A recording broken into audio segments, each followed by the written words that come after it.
কি জানো, এই যে দিঘিটার পাশে একটা মসজিদ, ওই দেখো মসজিদটা দেখতে পাচ্ছ, তারপরে সারি সারি নারকেল গাছ, সুপারি গাছ, এই দেখো সুপারি গাছ, তারপর ওইটা কি যেন একটা ফুল, ইয়েলো একটা ফুল, চলো কাছে না গেলে ওটা দেখা যাবে না।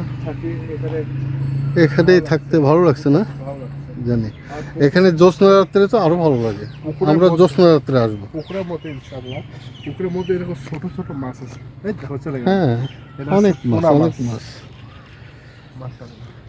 খুব সুন্দর পুকুরে, গ্রামে অনেক ইচ্ছা ছিল গ্রামে আসা, গ্রামের পুকুরের মধ্যে এখন দাঁড়ায় আছে। তাহলে তুমি সাকসেস? সাকসেস আলহামদুলিল্লাহ। আসো,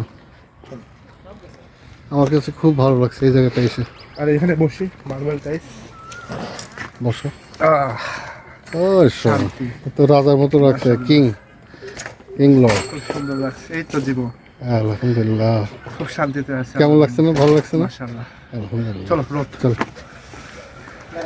চলো। ওইটা কি বেলি ফুল? ওরে সর্বনাশ, এটি খেয়াল করছো কি পরিমাণে বেলি আসছে? আল্লাহ আকবার, আমি তো খেয়াল করি। এই যে বেলি, এই দেখো কি পরিমাণে বেলি ফুল ফুটছে, আর এর যে কি গন্ধ, সুবাস, আল্লাহু আকবার।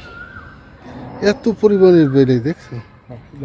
তাও আর এটা কি ফুল, এটার নাম জানি না, এটা আমরা ধানমন্ডি লেকে একবার দেখছিলাম। এটা কি ফুল? পলাশই মনে হয় বলে, লাল পলাশ, লাল পলাশ। তারপরে এই যে গ্রামীণ পরিবেশে এগুলো কোয়ার্টার অবশ্য, এর এখানকার যত স্টাফ কাজ টাজ কর। বা সুগার কেন এই জায়গায় আমরা হেঁটে বেড়াই। তুমি তো এখানে এসে দেখছি অনেক ফ্রেশ অনেক অনুভব করছো না? আর সামনে আরো ফুল গাছ আছে। আর তোমার পরীক্ষা টরীক্ষা গেছে সামনে, খুব ঝামেলা, টেনশন জীবনে আমরা খুব কঠিন সময় পার করছি। তো এই যে আলহামদুলিল্লাহ এখন সাকসেস, এখন এখন একটু বেড়াবো, বিভিন্ন জায়গায় যাবো ইনশাল্লাহ।